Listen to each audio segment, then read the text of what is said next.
Non, non, pas bouger, pas bouger, pas bouger.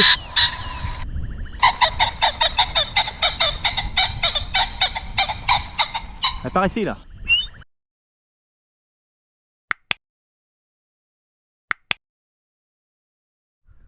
Pourquoi faire du repérage de renard? Tout simplement, j'ai décidé cette année, au mois d'avril, que je passerai la formation piégeur pour piéger du renard. En attendant, je vais faire le maximum pour faire du repérage dans divers endroits pour savoir où est le renard et dans quoi il vit.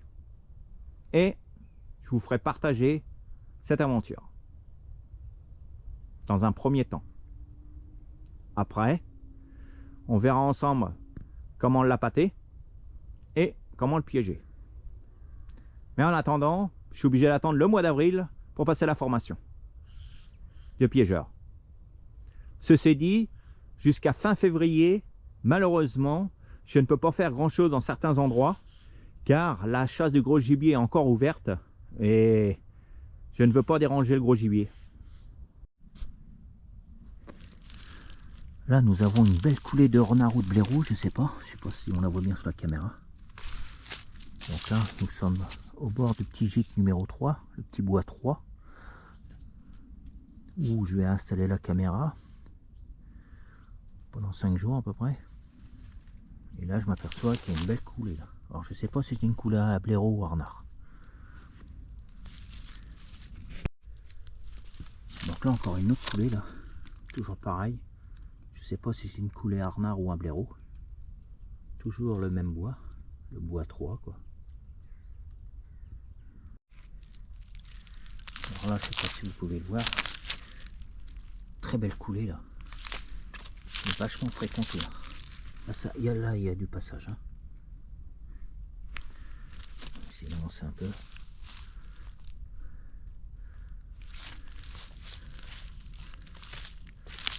Voilà. Très belle coulée. Toujours au même endroit. Le bois numéro 3. Nous voici à l'intérieur du gîte numéro 3. Donc je ne fais pas trop de bruit et je ne peux pas déranger, comme je vous ai dit. Nous sommes dans un endroit où il y a du sanglier. Donc je vais essayer de faire vite, à trouver un endroit pour que je puisse mettre la caméra.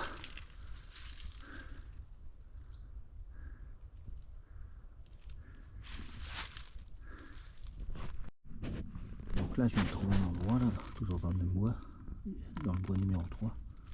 Donc, je sais pas si on voit, vous avez des plumes. Donc il y a un oiseau qui s'est fait bouffer là.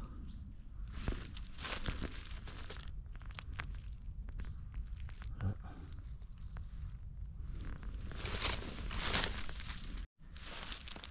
Donc là je suis en train de constater, je sais pas si on le voit bien sur la caméra, il y a un trou dans le bout là-bas.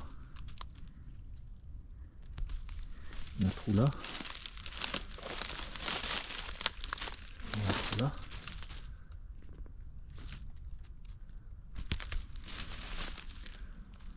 Donc là, je sais pas si c'est des chasseurs qui sont passés là ou quoi, il y a un petit chantier.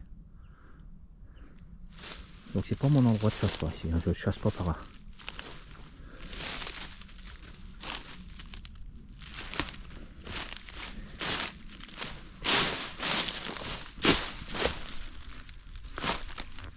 Bon, là, vous voyez, il y a quelque chose, hein. Un beau terrier. Toujours pareil, est-ce que c'est du blaireau, du renard? Voilà, juste à côté là, donc vous avez un trou là, vous en avez un autre là. Donc là je viens de dégager un petit peu pour, et je viens de découvrir un beau petit trou là. Donc là on est pas mal là. On est pas mal. Par contre, comment j'ai fixé la caméra, il me faut un angle. Ça va pas être facile à trouver. Faut que je trouve un endroit pour mettre la caméra et là, il n'y a pas d'arbre au pied, ça va être chaud. Allez, on continue les recherches. Donc j'ai mis la caméra à cet arbre là, qui va filmer le trou qui est ici. Voilà. Donc j'ai bien dégagé partout. Alors c'est une première pour moi. Je sais pas si c'est bon, on verra bien. À la base, c'était comme ça. J'ai dégagé partout pour qu'on puisse voir le trou. La caméra ici et elle va filmer pendant 5 jours. Voilà. Donc il y a d'autres trous de part. Hein. Il y en a un autre dans le bout là-bas, je sais pas si on le voit. Un autre trou là-bas. Il y a un autre trou là. Dans le fond là-bas.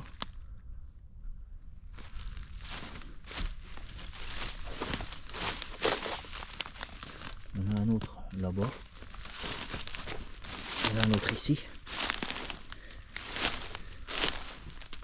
Hop. Voilà. Vous voyez. Donc on verra bien. La caméra, elle est au bout de mon doigt là-bas. Elle va filmer ce trou là que j'ai bien dégagé. On verra ça dans 5 jours, qu'est-ce que ça a donné. Nous voilà 2 jours après que j'ai posé la caméra au bois numéro 3, le gîte numéro 3 quoi. Je viens pour y déposer des déchets de volaille quoi, de la viande crue. Donc, en fait c'est pour moi c'est des terriers de renard et on va le forcer à le faire sortir de ce trou là. Alors je suis pas sûr de mon coup du coup, étant donné que j'ai dégagé toute la brousse qu'il y avait devant. Donc là je me trouve devant le terrier.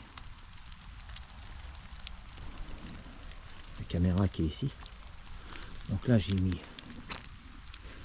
des morceaux de viande, hein, des morceaux de volaille, tout cru, même devant le trou. On va le forcer à sortir. Comme vous pouvez voir devant, la dernière fois je n'ai pas expliqué, mais vous voyez des feuilles et tout ça. Pour moi c'est un terrier de renard. Allez, on va partir, on peut faire trop de bruit, en plus il pleut. Donc voilà des petits morceaux de viande. J'espère que ça va le faire sortir. C'est elle qui nous le dira. Bon, je reviens 3 jours après que j'avais déposé des morceaux de volaille. Donc comme vous voyez, j'avais mis 5 petits bouts à peu près.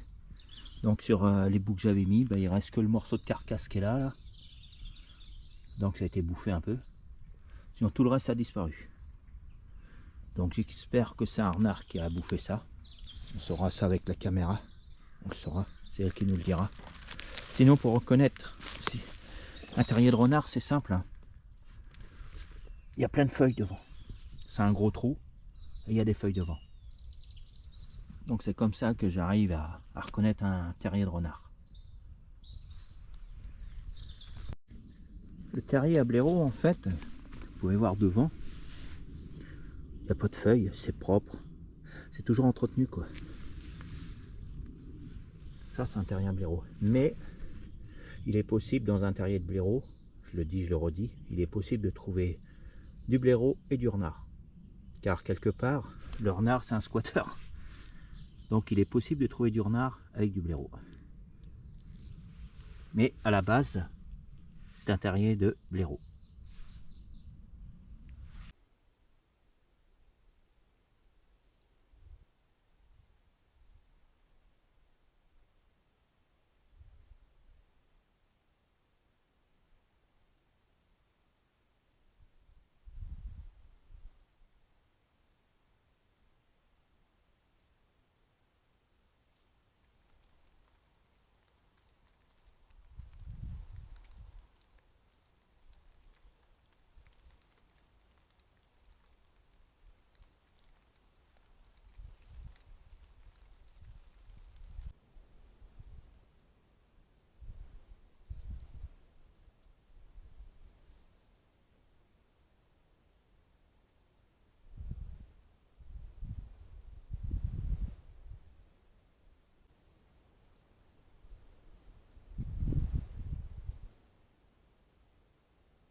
Alors la conclusion est simple. Aujourd'hui, il n'y a plus de renard. Pourquoi? Je ne sais pas. C'est habité par un rat. Le rat a bouffé toute la viande. On a vu une fouine passer, elle n'a pas touché à la viande. Je pense que c'est une affaire à suivre. Donc il faudra revenir au printemps, refaire un tournage pour savoir s'il y a un renard de revenu.